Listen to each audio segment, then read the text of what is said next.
6 muaj nga vendimi për të hapur sportele në bashkitë e vendit për të nxitur më tej legalizimin e objekteve pa leje, rezultatet duket se janë të vakta.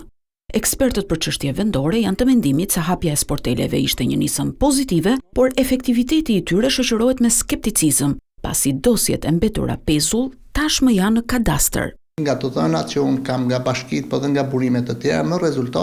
që nuk jemi aty ku duhet me rezultatin e pritshëm. Këtë verifikoj thjesht me faktin, sepse nga 230-240.000 legalizimin në tërë Shqipëri, në qoftë se bën raportin dhe bën krahasimin çfarë kemi pasur para 6 muajve dhe sa është ezauruar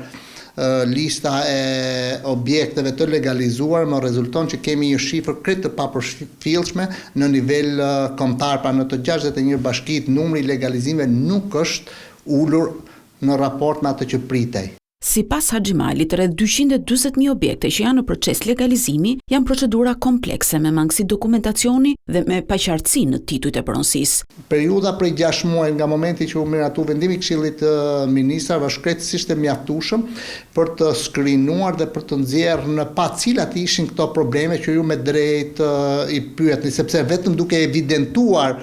këto hapësira, këto gepet e këtij problemi që duhet ta bënin në bashkitë, atëherë na krijonte një mundësi tjetër për të shkuar në një rrugë tjetër të zgjedhjes dhe të përshpejtimit të